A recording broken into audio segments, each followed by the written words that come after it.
Seguimos en este segundo bloque del Noticiero Popular de Barricada TV. Ya estamos con nuestro invitado del día de hoy. Él es Felipe Gutiérrez de Mapu Express. Mapu Express es un colectivo comunicacional, militante, autogestionado que existe desde el año 2000. Corregime si estamos mal en las fechas. Y la realidad es que un poco es un portal de noticias de militantes que lo que intentan es saltar el cerco informativo al respecto de las reivindicaciones del pueblo mapuche y ocuparse un poco también de cuestiones que tienen que ver con digamos, el contexto latinoamericano en general, ¿no? Bueno, bienvenido al noticiero. Buenas tardes. Buenas noches. La idea un poco es charlar con Felipe sobre los últimos acontecimientos con respecto a la huelga de hambre que hace pocos días terminó en Chile, una huelga de hambre que duró 39 días y el 15 de mayo puso fin a esta huelga de hambre. Justamente acuerdos o cercanos acuerdos o en parte, digamos, de ciertas reivindicaciones que se planteaban desde el pueblo mapuche. Una de ellas era la revisación de la ley antiterrorista, ¿no? Bueno, un poco preguntarte cómo está esa situación hoy, cuál es la situación también de los compañeros en su estado de salud y cuál es la situación judicial que tienen en este momento. Bueno, puntualmente esta huelga de hambre la realizaron 3 presos políticos mapuches que se encuentran en prisión desde hace más de un año. Son 3 muy jóvenes, tienen menos de 21 años los 3. Sus demandas eran bastante concretas, era el traslado a una cárcel especial que se llama Centro de Educación y Trabajo, en donde están en contacto con la tierra, pueden desarrollar algunas actividades que tienen que ver con la cultura mapuche. Por otra parte es el indulto humanitario a otro preso político mapuche, Mariano Yancatori, que tiene una situación, una enfermedad terminal, una enfermedad hepática. Y finalmente la revisión de la condena de ellos, muy asociada a esto que tú señalabas, que es la ley antiterrorista en Chile, que ha sido la manera a través de la cual los distintos gobiernos chilenos han buscado criminalizar y lograr condenas efectivas en casos orquestados, muchas veces muy débiles de pruebas. Y esta ley les otorga una serie de facultades que permiten, por ejemplo, la utilización de testigos protegidos y sin rostro, los cuales la Fiscalía utiliza, digamos, en grandes cantidades, la defensa no tiene posibilidad de acceso a ellos, y una serie de otras prerrogativas que permite la ley antiterrorista en términos de investigación que hacen que sea cuestionada por todos los organismos internacionales. La Corte Interamericana de Derechos Humanos varias veces se ha pronunciado en contra de la utilización de este tipo de reglamentos que finalmente lo que buscan es criminalizar la legítima demanda política y social mapuche, que ha sido la búsqueda que han tenido los gobiernos, tanto de la derecha como los gobiernos de la concertación, el gobierno anterior de Michelle Bachelet, el actual gobierno de Michelle Bachelet. Esto dentro de un marco de, en este momento hay 20 presos políticos mapuche. Si a eso le sumamos todos los que están siendo procesados por distintos tipos de causas, llegamos casi a la centena. ¿Qué es lo que ha buscado el gobierno, los distintos gobiernos de Chile, desde la dictadura hasta acá? Es criminalizar la demanda política mapuche, encauzándola dentro de... buscando llamarla terrorista, encauzándola dentro de una política delictiva y buscando evitar la confrontación política y siempre esto, ¿no? Corriendo hacia lo delictivo, intentando generar esta imagen del indio terrorista. Ahora, esta figura de revisación, digamos, de la ley antiterrorista corresponde con que hubo varios casos en particular con situaciones del pueblo mapuche que justamente lo que generaron era esto, ¿no? Historias tapadas que metía el Estado chileno por debajo de cosas inventadas. De hecho, hasta uno de los compañeros que estuvo en la huelga de hambre, vos comentabas hace un ratito que vuelve a estar en huelga de hambre hoy en día y que es uno de los compañeros que tiene una historia ahí medio armada por el Estado, ¿no? Actualmente, claro, esta huelga de hambre se bajó de estos 3 presos políticos, se bajó el día 15 de mayo, sin embargo, poco antes se había sumado un machi, una autoridad espiritual, Celestino Córdoba. El machi Celestino Córdoba está siendo procesado por el supuesto asesinato o por participar, ser cómplice en el asesinato de 2 personas dentro de un contexto de una recuperación territorial en la cual se incendió una casa patronal, 2 ancianos estaban dentro de la casa y murieron producto de eso. La Fiscalía, lo que buscó, la Fiscalía, el organismo persecutor, ¿no? El Ministerio Público, buscó encontrar responsables ubicó a esta persona, a este machi, dentro del sitio del suceso, se lo tuvo en prisión preventiva durante un año. En el juicio no se pudo comprobar que él se encontraba en el lugar. La única prueba por la cual este machi en este momento fue juzgado y va a pasar 18 años en cárcel, la única prueba que existe es restos de semillas de papa que tenía en la bota. Fue lo único que realmente lo situó en el sitio del suceso. Entonces, bueno, tenemos esta situación, esta como muchas otras. Hoy mismo, un huerquén, un vocero de una comunidad, Daniel Melinao, acaba de salir absuelto por segunda vez se le imputa ser cómplice del asesinato de un carabinero que sucedió además en el contexto de un allanamiento de una comunidad. La comunidad lo que sostiene es que murió por fuego amigo, es decir, por una bala de otro policía. A Daniel Melinao se lo tuvo 8 meses en prisión preventiva. Cuento esto un poco para mostrar las irregularidades legales en las que se cae. Daniel Melinao estuvo 8 meses en prisión preventiva, lo que es una aberración. Cuando se le hace el juicio, sale absuelto en enero. En marzo, la Corte de Apelaciones de Temuco sostiene que hay que volver a hacer el juicio y hoy sale el veredicto de ese juicio nuevamente absolviéndolo. Daniel Melinao ha pasado más de un año judicializado y en prisión y finalmente sale absuelto. ¿De qué manera se repara eso? Pero sobre todo, ¿cuál es el objetivo de eso? Es criminalizar la protesta mapuche, es considerar como terrorista la legítima demanda política y social mapuche por la restitución de sus tierras, por la autonomía, por la autodeterminación, y no son figuras casuales. Estamos hablando de un machi, que es la autoría espiritual de todo un Lof Mapu, no solo de una comunidad, sino de todo un territorio. Estamos hablando de un huerquén, que es una figura central al interior de su comunidad.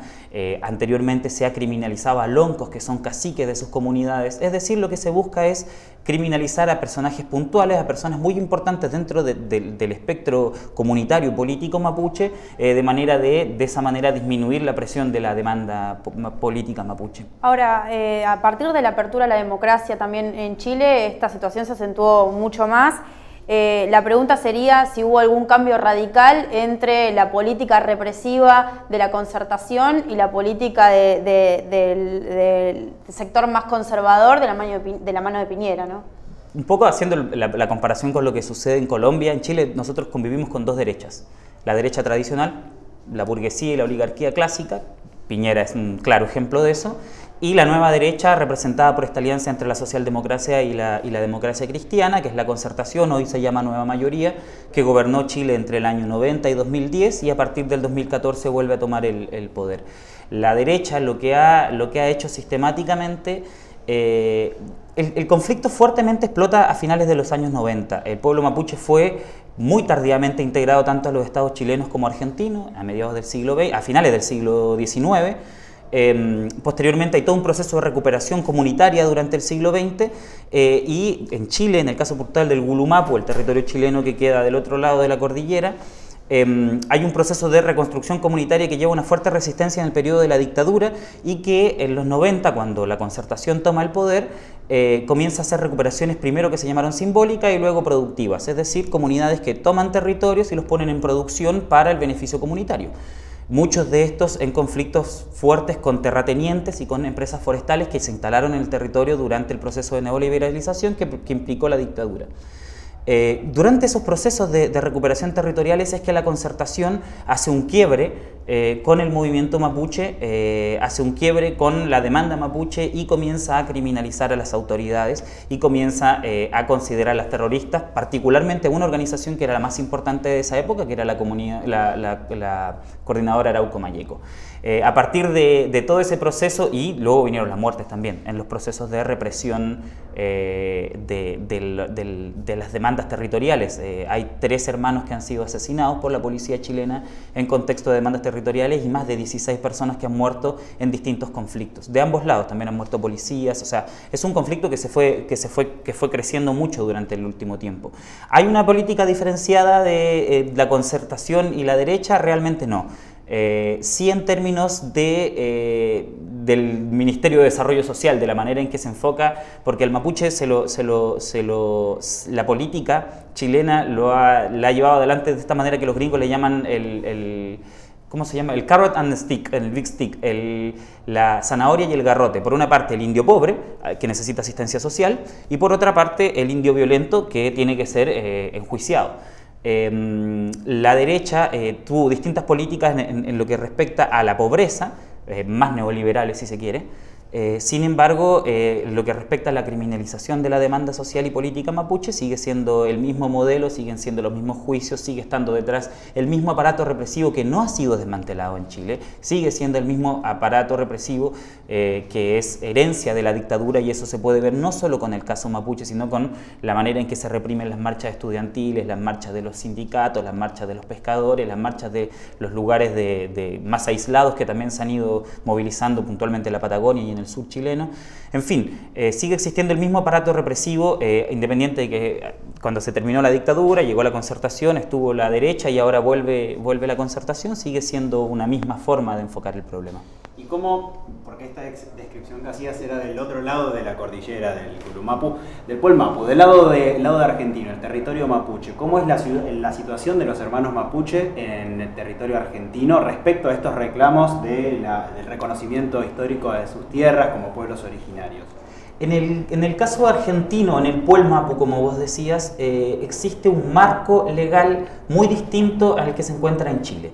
Argentina reconoce a los pueblos originarios en su constitución, son preexistentes según la constitución. El convenio 169 de la OIT, por ejemplo, que es el que establece, entre otras cosas, la consulta previa libre e informada, se firmó acá el año 2000 y en Chile el año 2008. Hay una ley de relevamiento territorial, la ley 26.160, que dice que se frenan los desalojos de las comunidades indígenas mientras no se haga un relevamiento territorial a nivel nacional. Eso en el marco legal. En términos de la aplicabilidad de eso es muy distinto. No existe realmente, hay una gran brecha entre lo que es la situación legal que es lo que realmente sucede. De hecho, desde el año 2009 hasta ahora han muerto más de 10 personas en marcos acá en Argentina, no mapuches, sino indígenas del norte y campesinos del norte, que tanto de NOA como NEA, que han sido reprimidos, a veces ni siquiera por las mismas policías, porque acá en Argentina se terceriza un poco la represión, es un poco distinto a lo que sucede en Chile, que es claramente la policía la que llega a hacer eso. Uno de los principales conflictos que sucede acá en Chile, acá en Argentina, si podemos poner como el gran conflicto del pueblo mapuche, si hay que elegir uno, es en el Gulumapu, en el territorio que ahora es Chile, son las forestales. En el caso de Puelmapu, es principalmente las petroleras. Son ambas empresas extractivas desde mi perspectiva, sin embargo tienen distintas condiciones en las cuales se van generando y se van instalando en los territorios. Ahí hay una fuerte oposición de parte de las comunidades mapuche que tienen a las petroleras insertas en el interior de sus comunidades. Hay un fuerte rechazo, por ejemplo, a técnicas como el fracking, que es una nueva técnica que preocupa mucho a las comunidades porque puede redoblar la posibilidad de contaminación de sus territorios.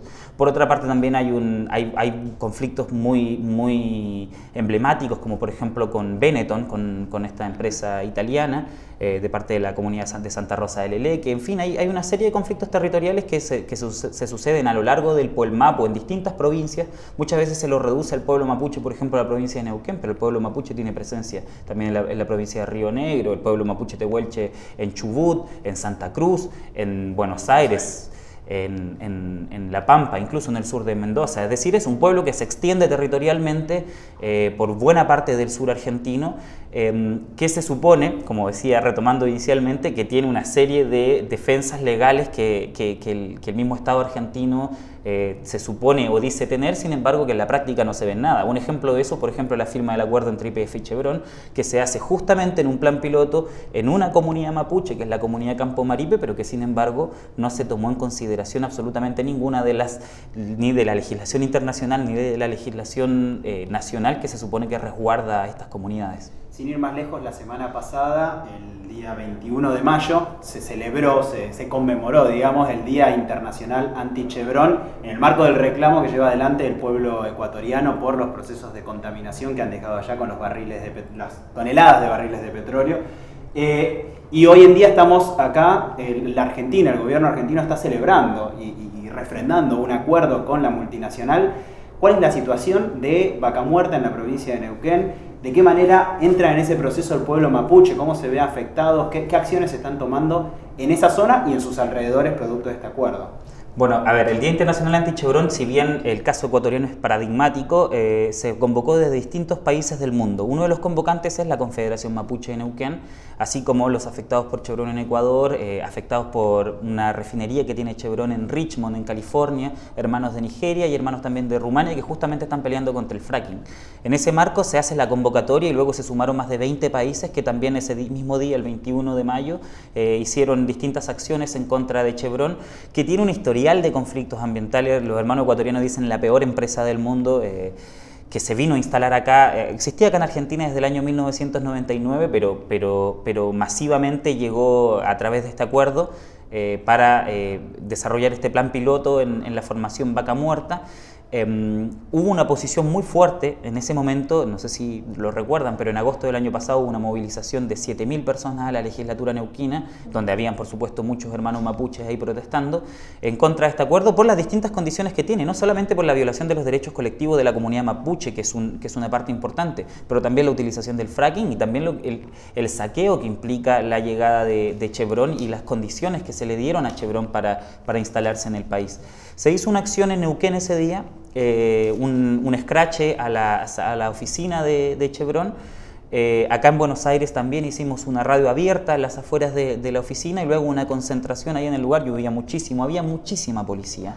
3 cuadras a la redonda estaban absolutamente valladas con estas vallas nuevas que son enormes, que están buenísimas para colgar banderas. En ese sentido estuvo bastante bien, pero de verdad la presencia, o sea, había más de 50 policías. El edificio de Chevron, el edificio que dice Chevron tener, porque en realidad es más bien simbólico el espacio en donde tienen su representante legal, estaba lleno de policía, copado, no había ninguna posibilidad de entrar al lugar, y esa es la forma en la cual se defiende a esta empresa que es prófuga de la justicia ecuatoriana, que causó el mayor desastre de la industria petrolera en la historia, que tiene la mayor condena ambiental en la historia, y que los hermanos ecuatorianos han venido acá a contarnos eso. Es muy importante además para ellos lo que suceda en Argentina, porque ellos tienen un proceso legal abierto acá. Como Chevron contaminó allá, perdió los juicios, retiró todos sus activos de Ecuador, entonces los hermanos ecuatorianos han tenido que iniciar acciones legales en los países donde Chevron sí tiene activos. Uno de esos es Argentina, otro es Brasil y otro es Canadá. Entonces la justicia, de que pueda haber una remediación ambiental en la Amazonía, depende en parte de la justicia argentina. Es por eso que ellos también están tan vinculados a lo que sucede en el territorio mapuche. Bueno, Felipe, muchas gracias. Felipe de Mapu Express nos estuvo acompañando en la entrevista de hoy, justamente por el reclamo de los hermanos mapuche del lado chileno. Y queremos también un poco recordar lo que pasó esta semana, que fue la... Perdón, yo le invitaría a Felipe a que nos pueda acercar a la página en la cual pueden visitar Mapu Express y podamos ver desde dónde está el portal saliendo. Bueno, eso, los invitamos entonces a nuestra página web, es www.mapuexpress.org. Desde ahí tenemos todo lo que es la información desde el territorio mapuche. También tenemos unos programas de radio. Bueno, vamos subiendo una serie de contenidos ahí en la página, así que los invitamos a visitarla.